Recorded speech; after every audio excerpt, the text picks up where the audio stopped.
Welcome to the Invest for More Real Estate Podcast. My name is Mark Ferguson, and I am your host. I'm a house flipper. I flip 10 to 15 houses a year. I own 13 rental properties with a goal to buy 100 by 2023. I'm also a real estate agent. I've been licensed since '01. I run a team of 9. We sell close to 200 houses a year. So on this show, we like to interview house flippers, landlords, and the best real estate agents in the business. So stay tuned for some great shows. If you want more information on my rentals, on the numbers, how I buy properties, check out investformore.com.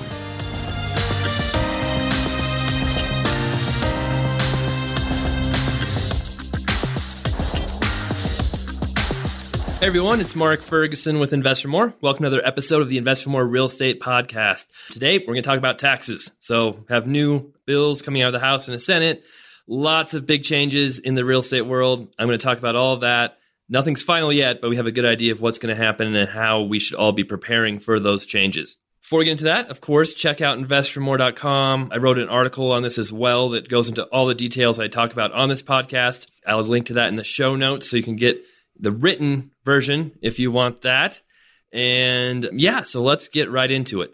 First off, this is not a minor change to the real estate tax code. These are some huge changes that will affect homeowners and investors greatly. Homeowners are not going to be affected in a good way. Investors most likely will be affected in a good way. Like I said, one bill was passed by the House November 2nd. Another bill was passed by the Senate just a couple days ago. What has to happen is both the House and the Senate have to pass the same bill. So they'll get together now, come up with the same bill, vote on it. If they both approve it, then the president signs off on it and it will become law. So there are some differences between the two bills for sure, but there are some very similar things in both bills in regards to real estate and taxes that we can assume will stay the same for the final bill that is passed. So that gives us an idea of what to expect as agents, as investors, as homeowners, and how things will change. So first, I'm going to go over what some of the changes are for homeowners. Since many of us are homeowners, we all have a house, there are some big things that are going to happen for all of us. The first thing, a lot of people talked about the mortgage interest deduction being removed, and that is not going to happen.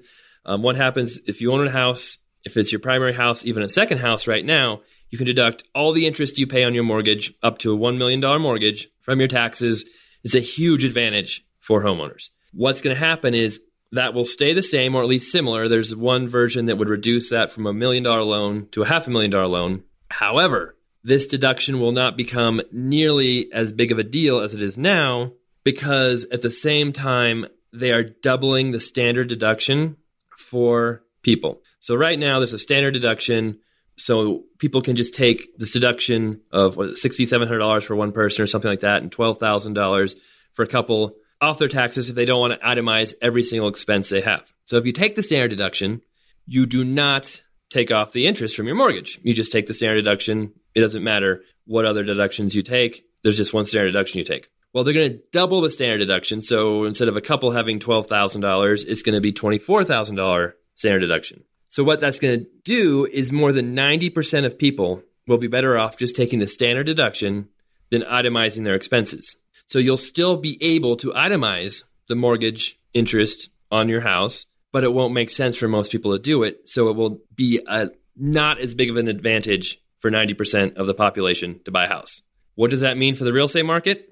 Well, the National Association of Realtors feels it will destroy the market and cause mass chaos.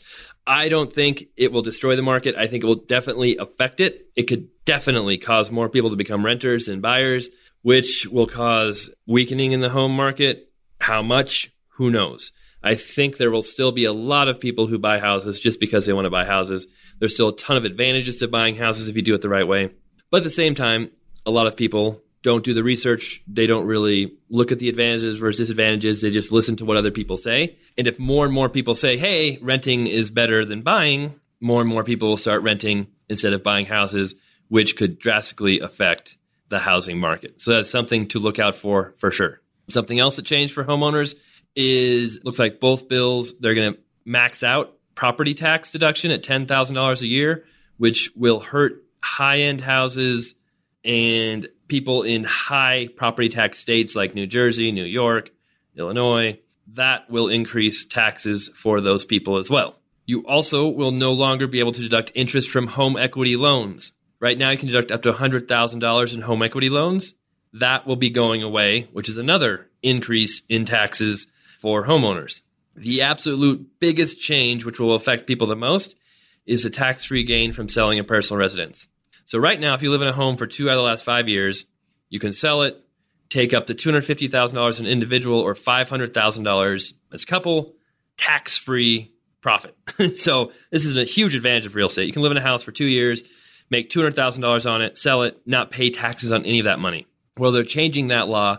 So instead of you have to live in the house for 2 out of 5 years, you have to live in the house for 5 out of 8 years. So that's a huge change that will affect a lot of people. And that will go into effect almost immediately so that you have to sell your house in 2017 or have it under contract in 2017, depending on which version of the bill passes, to still qualify for the 2 out of 5 years. So as real estate investors, maybe there's some opportunity to buy houses really fast before the end of the year from people who want to take advantage of that. Otherwise, that could be a massive tax liability that many people are saddled with that they didn't have before. If you live in a house for 3 years and make $100,000 on it, you're paying $20,000 to $40,000 in taxes on that profit, where before you would pay nothing. So that's a huge difference. I don't know how they're going to account for that. Are they going to make people save that money until they pay their taxes? Are they going to take that money out at closing and hold it for them? I could see this causing a lot of problems, really hurting the real estate market and causing a lot of tax issues and people being behind on their taxes if they're forced to save that money for, a few months or even a year until they have to pay that huge tax bill. So that is a massive change we all need to be planning for, figuring out, and who knows exactly how that's going to work out in the long run, but it will make buying a house much less advantageous than it was before.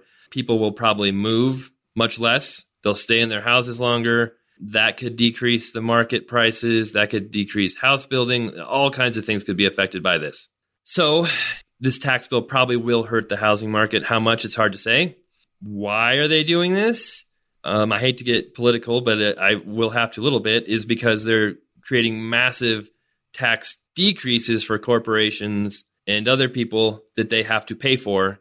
And it appears to me as the way for them to pay for those other massive tax cuts is to tax homeowners more. And it is estimated that by changing the tax laws on real estate, on houses that I just discussed, it will add $1 trillion in revenue over the next 10 years. And with the current tax bill that they're trying to pass, the law states they cannot add to the deficit by more than $1.5 trillion in 10 years. And with the bill that the Senate passed, is estimated they will increase the tax bill like $1.47 trillion over the next 10 years. So they had to save money in some places in order to pay for these big tax breaks in other places. And homeowners kind of got the short end of the stick on this deal. So we'll have to see how the final bill comes out. But both the Senate and the House bill seem to agree on almost all of these points, almost 100%. There's a few small differences, but nothing crazy. So homeowners will definitely be coming into some huge differences on paying taxes. And yeah, I guess we'll see what happens. The other thing to think about, NAR, National Association of Realtors, came out with some statistics on tax savings for people. Because of these rules, they are saying that people who make from $60,000 to $300,000, basically whatever the middle class is, will save money renting a house versus owning it because of the tax laws. For example, someone who makes $120,000, if they are renting a house, they might save $3,400 a year on their taxes with the new bill. Awesome. That's great. Of course, people love to save money on their taxes. However, a homeowner, if you own your house, you might actually pay $200 more in taxes a year with the new bill. So that's a $3,600 difference that you're paying in taxes based on if you're a renter or a homeowner. Huge difference there, and that's why NAR thinks it's going to hurt the real estate market so much. Again, I don't think most people are going to be doing the analytics and really scrutinizing how much they're going to pay in taxes versus renting and buying. But there will be enough people out there jumping on this saying people should rent, not buy. I mean, that's already a huge push out there for people to rent and not buy already, which I think is silly. I think it's much better to buy, but this could increase that sentiment even more. How about real estate investors? How are they going to be affected? That is something that is completely opposite. real estate investors will have huge advantages with the new tax bill. I myself will have huge advantages with the new tax bill.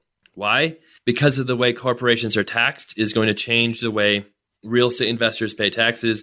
There are also other specific changes to real estate investing. There'll be huge advantages for people who are landlords or flippers, and it will cause us to pay much less in taxes than we pay right now. One of the biggest things that will change is what is called pass-through income. So if you have an LLC, an S corporation, some other types of corporations, basically it's a pass-through corporation where the LLC makes money. That money is passed through to the individual. The individual pays taxes on that money based on their ordinary income rate. So if you're in the highest tax rate right now, you would pay 39.6% tax rate on money that passes through your LLC, passes through your S corporation. There's basically no advantage to having that LLC or S corporation for tax purposes. There's other advantages, but for taxes, you're still paying earned income rates of whatever your tax bracket is. Well, the new tax bills will change that. Instead of paying 39% or 35% or whatever your rate is, you would pay 25% on pass-through income. So that's a savings of almost 15% a year for the highest income earners who have most real estate investors using LLCs, S corporation, things like that. Those highest income earners are going to save 15% a year on their taxes, assuming this goes through. There could be some restrictions. The Senate bill has some restrictions for those who make over $700,000. The House bill does not, so we don't know for sure how that will work out. But for sure, it looks like people will be paying less taxes when they have S corporations or LLCs. Another thing is the depreciation schedules are changing for rental properties. So right now, if you have a residential rental property, you can depreciate it over 27.5 years. That means the value of the structure of your property can be divided by 27.5. You can then depreciate that each year from your taxes, save you thousands of dollars a year in depreciation. Well, that is being decreased from 27.5 to 25 years. So an advantage there, you can depreciate more money, save more money each year on your taxes. The big, huge change is that for non-residential properties, the depreciation schedule right now is 39 years. So you depreciate the property over 39 years, you get smaller depreciations each year than residential. That is being changed to 25 years too. Huge advantage for people who own commercial properties. Often big, multi-million commercial properties could be saving tens of thousands of dollars a year on taxes because of this change. I mean, absolutely crazy how much money people will save each year by depreciating their properties from 39 years to 25 years. So that's a massive change. It'll help a lot of people save a lot of money. And something else, landlords will still be able to deduct the interest from their mortgages on their rental properties in full. Nothing is changing there. Really, it's almost all good news for real estate investors as opposed to homeowners. Again, we don't know exactly how this will play out, exactly how it'll read, but for right now, it looks like investors will be saving a ton of money on their taxes. Homeowners will be paying more money on their taxes. And how that plays out is less homeowners, more investors, more renters, less people owning their home. Now, is that a good or a bad thing? Well, I guess it depends on how you look at the economy. The tough part about this is most people make almost all of their net worth from their house. Now, in a perfect world, everybody would save money. Everybody would invest money. They'd have rental properties. They'd have money in the stock market, however you want to do it. Most of their net worth would be investments. That doesn't happen. Most people spend everything they earn. What ends up happening with housing is an incredible way to force people to save money. So I've got a cool chart in my other article I wrote. But basically, it says if you're 35 to 44 years old, 59% of your net worth is in home equity. So more than half of your net worth is in your home equity if you're 35 to 44. As you get older, that jumps to 70% for 45 to 54 years old. It actually drops a little bit to 68% for 55 to 64-year-olds. But then 65 to 74-year-olds, 80% of your net worth is in your home. So if we're encouraging more people to rent than buy, we're basically decreasing the net worth of most people. They're going to be worse off financially, have less money to spend in the economy. And to me, those people are spending every dime they have. If they have less money to spend, that is money coming directly out of the economy. Where big businesses, if they're getting tax breaks, if they have more cash, there's no guarantee they're spending that money directly on the economy. In fact, there's a good chance they'll be pocketing that money, buying back shares, paying more dividends, and not investing in the economy. So it's kind of tough to know exactly what will happen, like I've said a lot of times. But it does not look good for homeowners, for the average person. The really crazy statistic shows that people who own their home have 44 times the net worth of people who rent a house. There's other factors in there, like most people who own a home probably make more money. Most very, very wealthy people, almost all of them own their home. But in general, if you own a house, you'll have much more net worth, be much better off than if you rent. And this bill encourages rent, encourages people not to own their house. So in the long run, we'll have to see what the final bill is, what it says. If you're a real estate investor, awesome. You're probably in really good shape. You're going to make more money. If you're a homeowner, not so great. You're going to pay more in taxes. You're going to have more complicated taxes if you sell a house and you don't live there for 5 years. There's just a lot to consider. So we'll see exactly how everything shakes out, how it all becomes official in the next few weeks probably. I think the president has said he wants to get this all signed and done before Christmas so everything can take effect next year. But we'll see. And one other thing to consider too is that while many of these tax disadvantages for homeowners will take effect almost immediately, the tax advantages for investors and corporations may not take effect until 2019. So it might not be next year that you have all these advantages, but the year after. And, there's some funny math being done. I'll just kind of go over that real fast. Like I said, the changes to the homeowner tax rules will probably add $1 trillion in revenue to the budget. That will help make up for all the tax cuts they're doing for corporations and pass-through.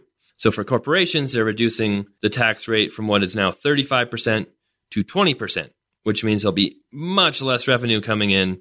And in theory, the economy will do better, will make up for that revenue. However, all the studies done have shown that the economy will not do good enough to come close to making up for that revenue. So we'll still have this big deficit. A lot of these tax changes, advantages, expire in 2025 because the deficit cannot increase by 1.5 trillion, more than 1.5 trillion in the next decade. So they have to stop these tax breaks in 2025 to stop the deficit from increasing past 1.5 trillion. So there's a lot of funny things going on, a lot of crazy things going on with this bill, where to me it's very short term, it's very short-sighted. It hurts a lot of the middle class and people who own houses. It helps people who are wealthy tremendously. It will lower most of their taxes by a lot because most of them have corporations, get their money through passive income, through pass-through corporations, where they'll be saving a lot of money on their taxes. People who have earned income wages, who own houses, will not be saving hardly anything or possibly even paying more on their taxes with this current bill. So, like I said, we'll see what happens. We'll see where it goes. But for right now, be ready for some big changes on both fronts, investing and homeowning. And we'll have to see what the final bill comes out to be and how it affects the housing market. I think it will definitely negatively affect it. How much, we have no idea. I don't think it's going to drop 10% like the National Association of Realtors thinks, but it could definitely cause a slowdown, cause people to want to sell their houses quickly at the end of the year, if they can, and make it less advantageous for people to buy instead of rent. All right. Thank you for listening. We'll have another podcast next week, of course. And be sure to leave any comments, questions below the post with the show notes. All right. Take care, and we'll talk soon.